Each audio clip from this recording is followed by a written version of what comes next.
Welcome to another conversation off the clock. Hi, I'm Carmina Constantino Torres, and this is Casey After Hours. I never had any political ambitions. If any of them had expressed reservations, I don't think I'd be here. Sabi ko, I cannot keep quiet anymore. We can't use our positions for our own personal interests. It takes a lot of background knowledge of who's involved. At the same time, may lalapit sa'yo, mabait na mabait, very nice to you, and then, sige na naman, pumayag ka naman sa ganyan. Yan yung nagiging problema kasi sa atin eh. The more powerful you become, the greater the tendency to think that you make your own law and you don't have to follow what the law provides.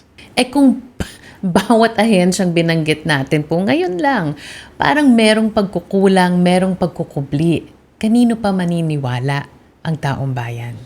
Dati-rati, kapag bumubuhos ang ulan at tumataas ang baha, ang tanging nasa isip ay ang paglikas upang makabalik para makapagsimula muli. But now as the rains pour and the floodwaters rise, so does the anger for those who stole from the people to fatten their pockets, billions that could have gone to genuine development. Kaya naman pala patuloy na naghihirap ang mga mahihirap habang sige lang ang pagyaman ng iilan. Ganito na lang ba ang magiging kwento ng ating bansa? Ano kaya ang sagot ng makakasama natin ngayon? Our next guest, his life is steeped in love for country. His father was a former senator, yes, but more than that, he was a champion for the people's rights. Hindi nakapagtataka na ito rin ang landas na itinahak niya. Bagong salta sa Kongreso, pero matagal nang ipinaglalaban ang Pilipino. Let's all welcome Akbayan Party List Representative Chel Diokno. Congressman Chel Diokno here in the podcast. Welcome po. Thanks for joining us today. Thank you for having me. Have you gotten used to it yet, Congressman Chel Diokno? No, it's so difficult. Sometimes when people call me, I have to think twice before I look at them. Oh, but what does this position mean to you? Well, it's a great opportunity. It's a great opportunity to practice good governance and to show that the people that there are leaders who can lead by example. This is not your first rodeo. You've tried several times to win a Senate seat, right? Bakit ganun na lang yung pagpupursige, yung hindi ka natinag, dalawang pagkatalo, hindi ka natinag, sige lang ng sige. Why did it mean a lot to you to get into the system and lead from there? I never had any political ambitions. In fact, most of my life, I was very happy with being a teacher and a human rights lawyer. Yun na mismo yung buhay ko eh. But nung dumating yung 2016, tapos halos araw-araw, ilan daan-daan ang pinapatay, yung nakikita natin sa kalsada ng mga victims ng EJK. Nung nakita natin yung pag-atake sa freedom of expression, freedom of the press, at yung lahat ng mga kalayaan na pinaglaban natin nung batas militar, sabi ko, I cannot keep quiet anymore. I have to speak my mind, And when the opportunity came to run, I really thought deeply about it. I talked to my kids. And I said, hindi ako pwede magreklamo sa mga ibang tumatakbo. Sabihin ko mga trapo sila if I cannot offer an alternative to the people. So that was one of the main reasons why I decided to enter the political arena. Now in terms of bakit ba ako nangulit na tumakbo despite the failures, the results were very encouraging because the first time I ran for the Senate in 2019, I got about 6.2 or 6.3 million votes, which for someone like me, given my background, I'm not a personality, hindi naman ako kilala ng tao, was already very encouraging.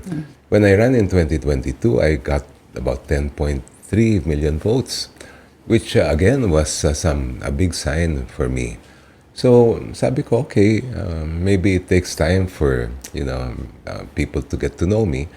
That's why I decided, sige, tuloy lang natin. Let's see what will happen. But how did you guard yourself against that it creeps up on you, Congressman. I was about to call you Attorney Chell again, Oh, attorney is Congressman. fine. It creeps up on you. There comes a point when you think, is this for me or is this still for country? Ang pinaglalaban ko pa talaga dito, yung oportunidad na makapagsilbi, or this is a nice feeling for my ego that I'm getting known. Tingin ko malaking advantage na matanda na ako. Kasi yung mas mahirap siguro kung bata ka tapos talagang nag-aambisyon ka na maging congressman o maging senador, the tendency is madaling pumunta sa ulo yan. But given my background and my experience, it's a little bit harder for that to happen. In fact, yung pinanggagalingan ko kasi introvert talaga ako eh. I don't like the stage. I don't like the spotlight. It's something I had to learn to adjust to over the last 5 or 6 years. In fact, if I had the choice, kung pwede lang na paglabas ko ng bahay, naka-shorts at tsinelas lang ako at walang makakapagkilala sa akin, walang magpapapicture, mas gusto ko pa yung ganon klaseng buhay.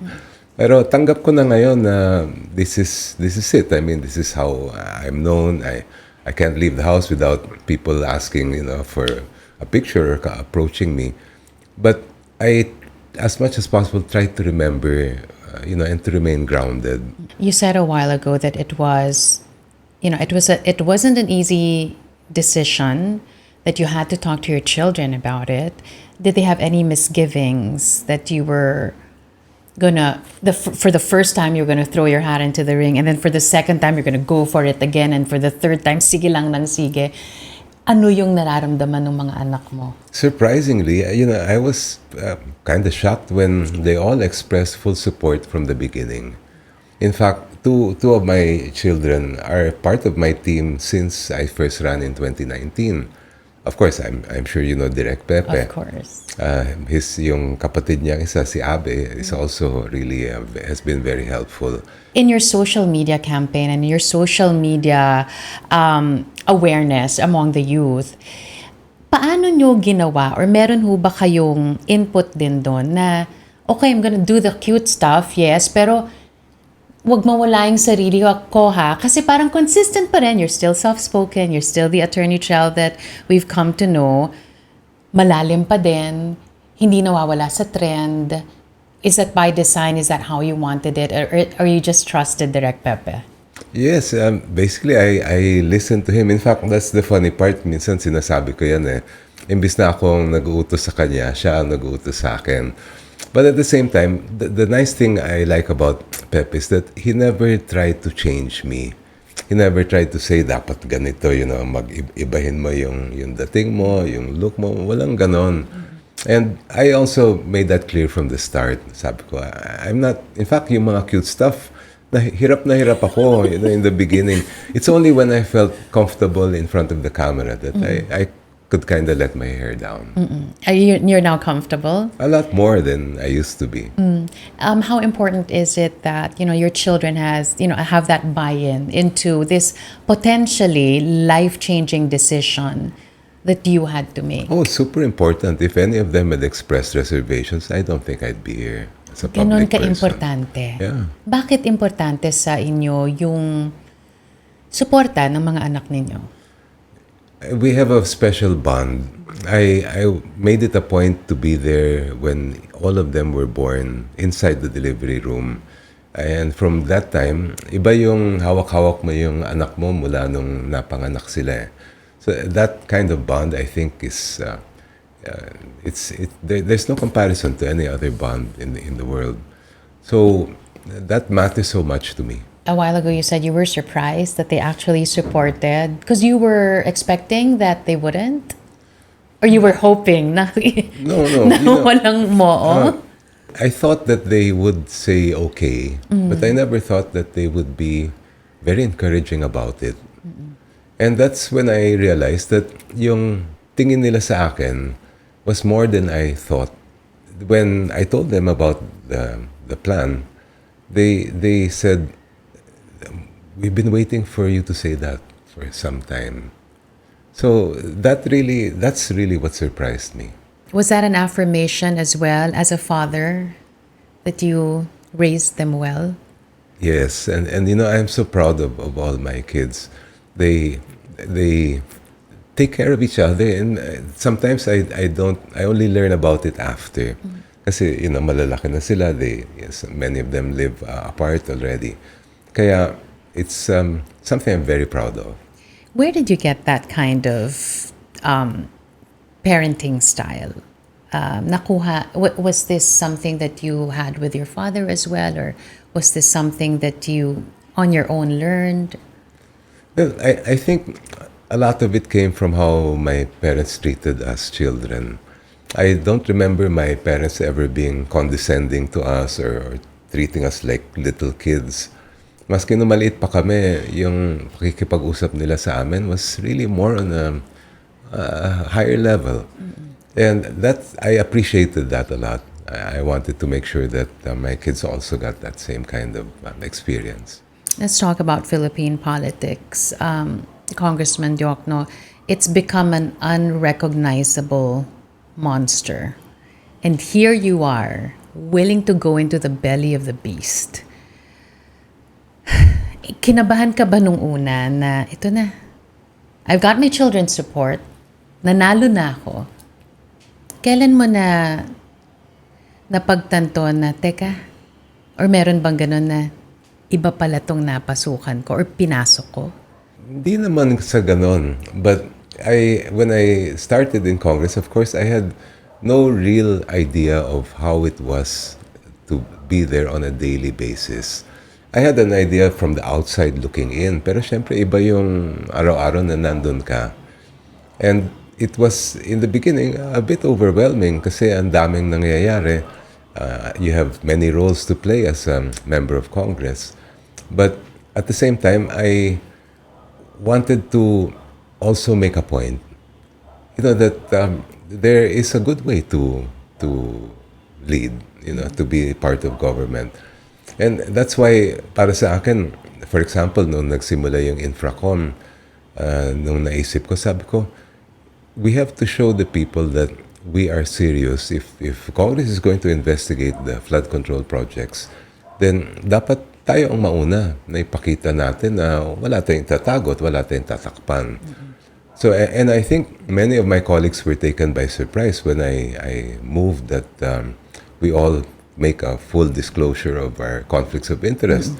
Because it's not been done before.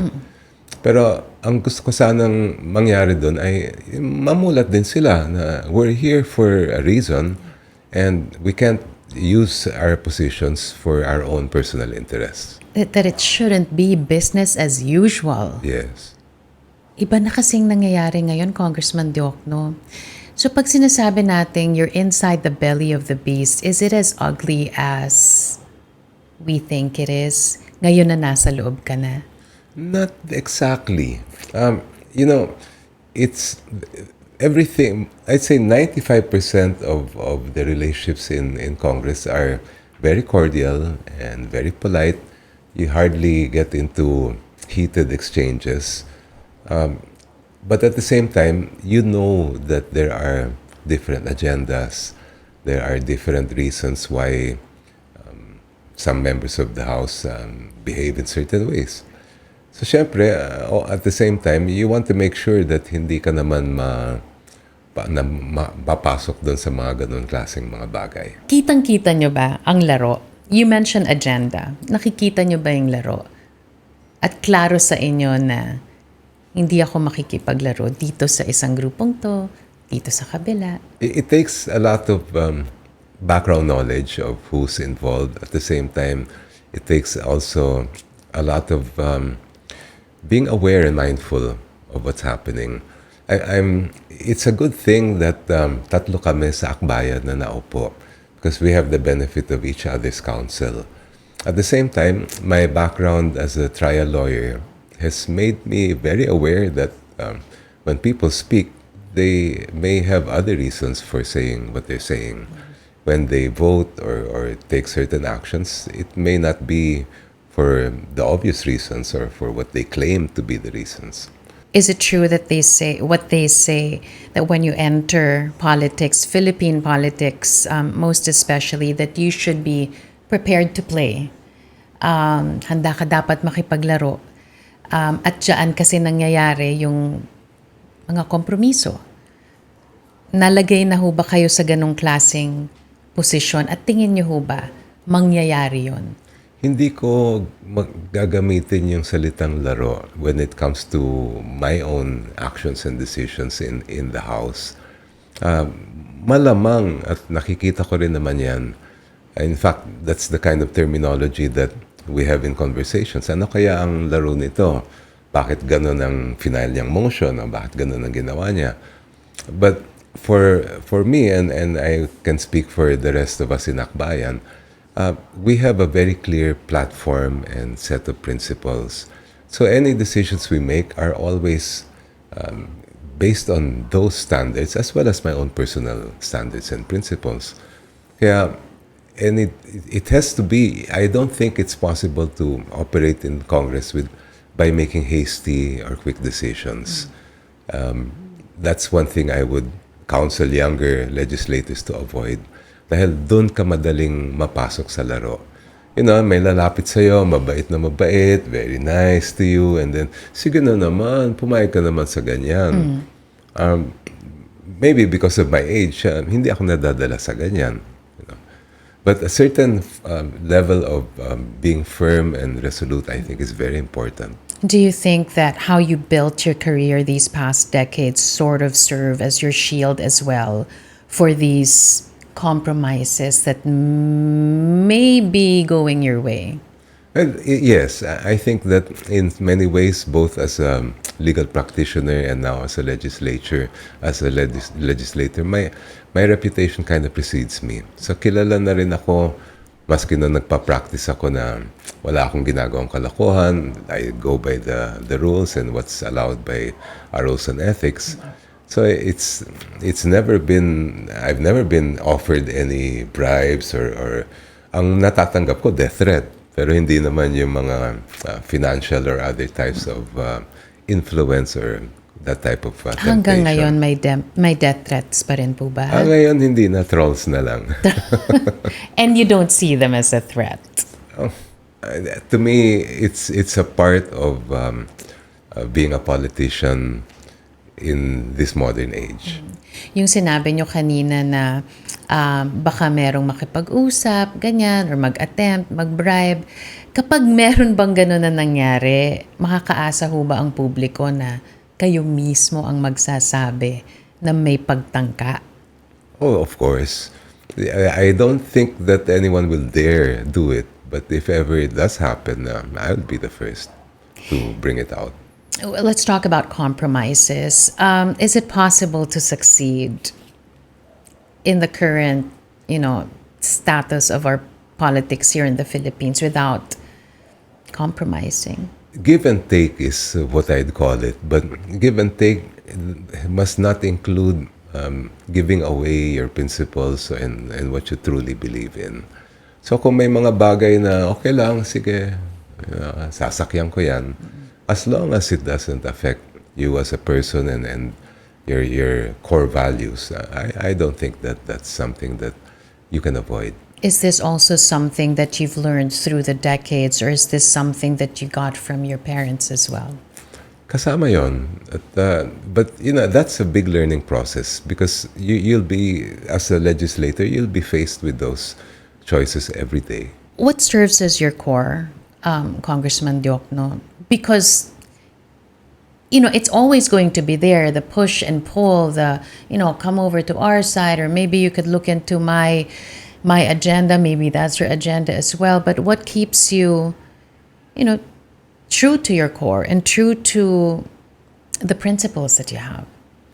I think it's the values that are embraced by human rights. Dignity of every person, the way that you should treat each other, the concept of equality, the concept of accountability. Para sa akin, napakalaking mga bagay yun eh. And because of my background as a lawyer as well, what they call in the abstract the rule of law, which to me is simply obeying the law no matter how big you are. Yan yung nagiging problema kasi sa atin eh.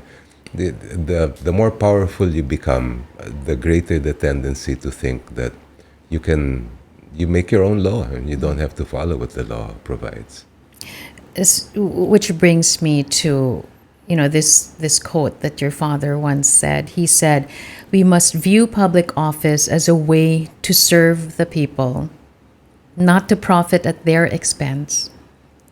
And yet, Congressman Diokno, the situation that we have now, hindi ba nakakagalit? Nakakalungkot. I mean, your father said this decades ago. And yet, the reality that you face, that we all face, I mean, how do you make sense of it? Nakakagalit talaga. Pero pag pinag-aralan natin yung problema, tingin ko makikita natin na may systemic flaws ang pamamahala sa atin. And to me, the biggest systemic flaw that allowed this to happen is our justice system. Our justice system never has held people accountable on a regular basis, especially powerful people, when it should be the opposite. Nakikita natin halimbawa, South Korea, di ba? Ilang pangulo na yan na napakulong nila. And dapat ganun din tayo. I hope and dream and fight for the day that we will reach that. This budget season has been an eye-opener for me. It's given me a chance to question a lot of institutions in government. And I was really shocked when the judiciary appeared in one of our budget hearings. And I was looking over the documents, and there was a chart from the Sandigan Bayan where it turns out that there are corruption and ill-gotten wealth cases that have been pending for 40 years, since 1987. And I said, hindi katanggap-tanggap yan. Corruption, ill-gotten wealth, pera natin yan, pera ng mamamayang Pilipino. Dapat matagal nang natapos yung mga kasong yan. How can we trumpet a good justice system when you have cases that are lasting decades involving people's money that haven't been resolved at the trial level? Kasi Sandigan Bayan, trial pa lang yan, wala pang appeal yan. And I was shocked to see the numbers. And I since that time, I've been really making a public call. We now have an independent commission. So you have the executive department, you have the legislative department that's taking action. But I really believe our judiciary should also put top priority on deciding corruption cases. They should never, ever allow a corruption case to last more than 3 to 5 years. That should be the extreme limit. I mean, when you think about it, the very name of the agency, of the institution, Sandigan Bayan, Sandigan dapat ng bayan, pero naging sandigan ng iilan. Exactly. Kaya para sa akin, that's the elephant in the room when we talk of accountability. Diba, ang lakas-lakas ng ugo ngayon, talagang nararamdaman natin yung galit ng sambayanan na kailangan magkaroon ng pananagutan. Pero kung talagang seryoso ang pamahalaan na mangyari yan, kailangan pati ang ating sistema ng hustisya aayusin. Where do you begin, though? Because you know what people think of the justice system in the country as well. And you've come face to face with it several times as a trial lawyer. Paminsan hindi naman hustisya ang umiiral. Yan ang sabi ng iba. Most of the time, sabi ng iba, Congressman Diokno, pera ang umiiral, hindi hustisya. You begin with corruption. You put that at the top priority of the entire justice system. You follow with absolute transparency, where the salience of the Supreme Court justices, Court of Appeals justices, Sandigan Bayan, and all the other high courts are available to any citizen. In fact, my view, they should be published. Dapat hindi na kailangan na hihingin pa natin. Oo, hindi. Because bakit pahirapan pa? Exactly. And the top officials of every single department in our government must take the lead. Para sa akin, kulang pa nga ang salin eh. For members of the courts, they must disclose sino ang mga kliyente nila nung sila ay nagpa-practice. Kasi doon mo makikita, if a former client is a litigant before your court and you're deciding their case, you shouldn't be part of you should inhibit yourself. But we have no way of knowing if a petitioner or a respondent, let's say in the Supreme Court, was a former client of a justice, because there's no requirement of disclosing it. The same applies to the executive department. While in the SALN, there's a portion about business and financial interests, there's no direct question. Meron ba kayong business or financial interest sa mga kumpanya na dumadaan sa inyong departamento? That's how so many bad deals get passed and how ghost projects happen. But speaking of ghost projects and yung bumalagta na lang sa ating lahat na ito palang mga gumagawa ng batas ay may pakinabang din pala dito sa mga proyektong ito. What you just said, do you think you'll ever have the buy-in of your colleagues at the lower house given their vested interests? I mean, at the end, tingnan mo, sila rin palang nakinabang by not putting those important questions. I think the important thing is that we can show our people, that we're willing to do it. Kaya kami ang naunang naglabas na amin SALN. Kasi panawagan yan kung wala rin kayong tinatago, ba't wala kayong SALN? Ba't di nyo nalalabas? And para sa akin, that can go a long way whether or not they will agree to pass legislation or do other things that will that will make us more transparent. Yung isa pang maganda siguro sa position ko, I get to ask, for example, the secretaries in our cabinet and the heads of our commissions, lalabas niyo ba SALN niyo? Bakit hindi? Kayo dapat ang manguna, kayo ang leader. Kung if you want to expect your people to come out and to do it, then you should do it first. Kayo muna. Yeah, and another thing na nawala sa atin, na dapat, ito, ang laking bagay kasi dapat ang ombudsman yung lifestyle check. Nowadays, a lifestyle check is not just going to the house of the person involved, the official, but looking at their social media, looking at what their children post, where they go. Kasi kung meron kang ill-gotten wealth, hindi mo pwedeng hindi ipagyabang yon. That's a lesson that we've seen from the NEPO phenomenon. Na pag marami kang perang ganyan, imposible na itatago mo lang yon. Kailangan, because kasama doon kasama sa mindset ng magnanakaw, yung ilalabas mo, ito yaman-yaman ko, meron kong ganitong mga mansyon. Kasi hindi nila pinaghirapan Hindi nila pinaghirapan, ang dali nilang ipagyabang. Yun yung nakita natin paulit-ulit, di ba? And that's the reason why they stopped doing lifestyle checks. Because ma-obvious at mahalata naman. Kung bumili ka ng Ferrari, alangan naman hindi mo ilalabas sa bahay mo. Di ba? Kung bumili ka ng 10 milyon na relo, hindi mo isusuot? No way.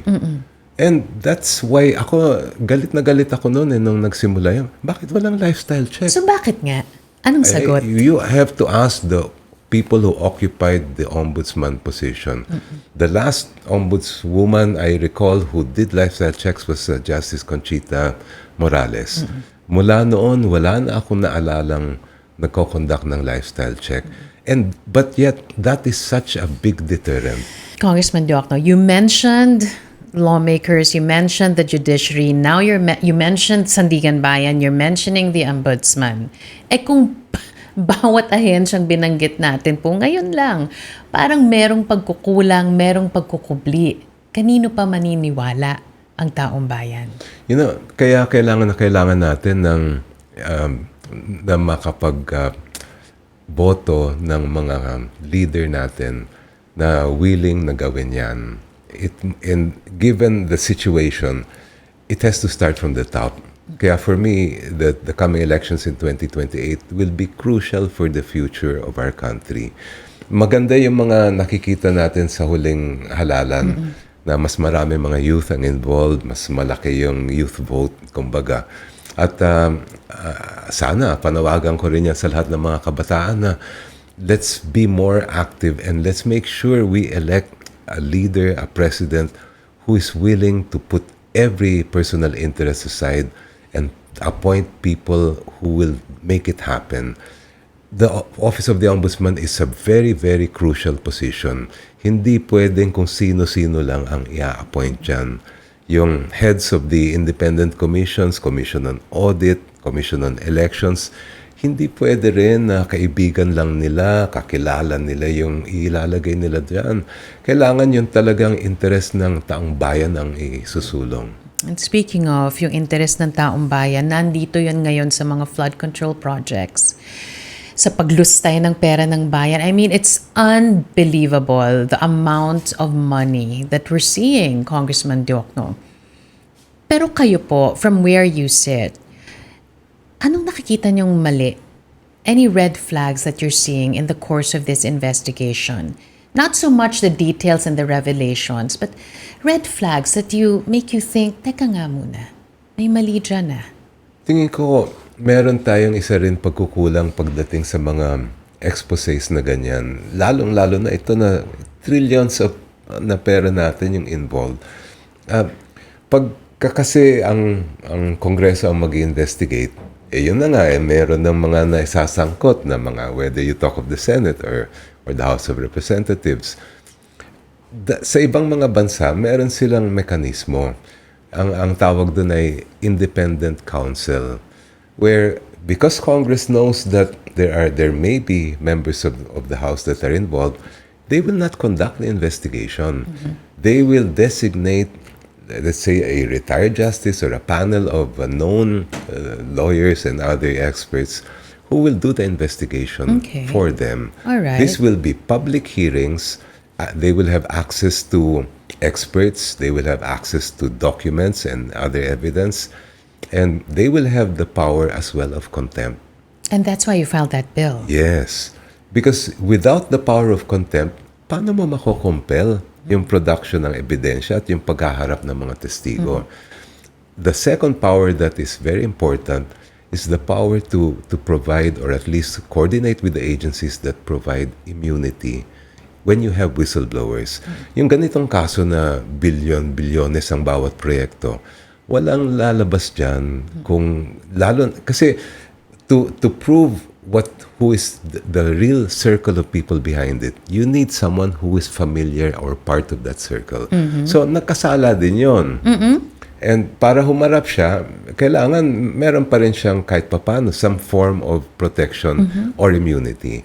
And that is, to me, is so important. You want to get to the bottom of this, you want to know who are the real masterminds, kailangan mo ng contempt power, kailangan mo ng if either witness protection or even immunity, use immunity protection. Which the current ICI does not have. Which doesn't have. Yes. You know, Congressman Diokno, in the beginning, ito po yung nagiging narrative eh.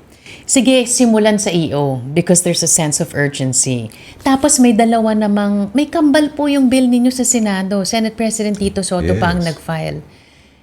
Sabi ni Senate President Soto sa atin, nung I had a chance to interview him, madali lang yan. Sabi niya, in 3 days kaya yan, may kakambal naman eh. Diba? Pero bakit hindi pa rin nangyayari? Does it take the president to certify it as urgent? And if it does, why hasn't he done so? Kasi pwede yan eh. Nasimulan na niya through the EO. Lagyan niyo pa ng superpowers, dala nitong batas na ito. Why hasn't it happened yet, given the gravity of the situation? I think that question should be propounded to the president. And he should be asked, bakit po hindi ninyo pa sinacertify as urgent itong bill na ito? We have been as vocal as possible pushing for the enactment of this law. Yun lang, kung walang manggagaling na salita sa itaas, sa tingin namin as we can see, hindi siya gumagalaw. And what will that tell you pag hindi nangyari? Well, that tells us that still we are not at the stage where we are willing to set aside all interests for the sake of getting at the truth and having accountability. I speak to you now, Congressman Diokno, as second generation, no? Ang ama niyo po, tapos kayo. Sa parte ko naman, sinimulan ng lolo ko, pinagpatuloy ng ama ko, ngayon ako na po. At ang mga kapatid ko. Ang pamilya Diokno at Constantino, matagal na pong nakikipaglaban. Matagal na. Tapos yung nangyayari po ngayon, madaling mapaghinaan ng loob, pero bakit hindi ko kayo natitinag? It's our children.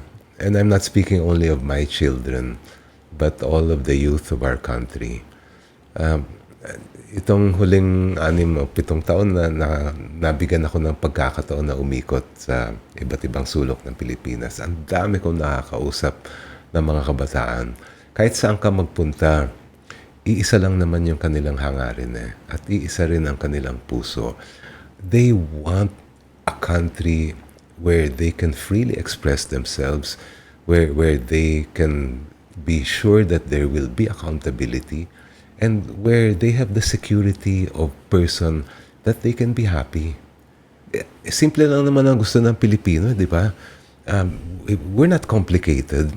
We are content with the simple life as long as yung anxiety, yung fear na pang-araw-araw na yun na nararanasan natin sa buhay natin ngayon ay wala. Pero tingnan mo naman, mag-aaral ka, lalabas ka ng bahay, umuulan, ang isipin mo na, paano ako abot sa eskwelahan, bumabaha. Tingnan mo naman, yung kailangan pang mag-ibang bansa yung magulang ko para talagang mabuhay ang aming pamilya. Hindi na dapat pwede yan. These are things that they want, and that gives me the energy to fight. Once again, katulad nung sinabi niyo, Congressman Diokno, simple lang ang gusto. Ninakaw pa. And that really makes me angry. That really makes me determined to take advantage of every opportunity to bring that out and to fight for accountability. Balik po tayo sa inyong ama at pagsalin naman sa inyong mga anak. Ano yung tinuro sa inyo ng inyong ama na kailangan talaga na maituro or natuturo or naturo nyo na sa inyong mga anak? Being a leader, I believe, really comes from inside and being willing to set the example. That requires a lot of mindfulness, and it requires a lot of grit and determination. Because sometimes it's so easy to get soft, it's so easy to succumb to the easy way out. And yun ang nakita ko sa magulang ko, not just my father but my mother as well, na antindi ng kalooban nila. Never yan bumigay ever. At yun yung talagang pinanghuhugutan ko rin. What about love for country? What did they show you? What did your parents show you about love for country that you're teaching or you've taught your kids as well? No, they never ever talked to me about loving our country. You just saw it. They showed it in so many ways. And para sa akin, that's the best kind of teaching. Madali lang mag-preach. Naku, ang dami mga preacher dito sa atin. Pero hindi yan pumapasok sa kalooban ng mga nakakakita. We were talking about the justice system a while ago, and again, I'm reminded of what your father said. The superior virtue is not to receive justice. It is to fight relentlessly for it. But in our country, where you see so many people, like your clients, that the odds are stacked up against them, where does one go? You know, one Filipino who fights relentlessly for justice is equivalent to 1,000. And one thing that, one of the unintended consequences of my deciding to run for office was the fact that I have met so many young people who told me that they want to become human rights lawyers like me. They want to fight for our country through the justice system. Kaya yun ang isa rin na nagdadala rin sa akin ng buhay. Kasi kung ako lang mag-isa, madaling sabihin na walang mangyayari.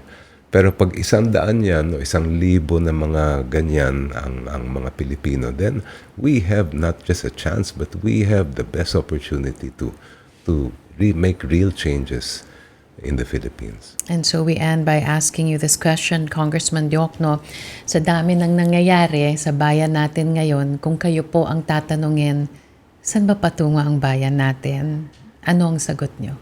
Maganda magiging kinabukasan ng Pilipinas. Kahit na depressed kayo, alam ninyo na maraming nangyayari, malungkot tayo, kuminsan nagagalit tayo. Pero wag natin ma-underestimate, lalong-lalo na ang kabataang Pilipino. Alam ko na may mangyayari maganda sa atin in the coming years and decades. Akbayan Representative, Congressman Shell Diokno, thanks for giving us hope. Maraming salamat po. Thank you as well. And that's it for another episode of KC After Hours. You know the drill. Like and subscribe. I'll see you on the next one.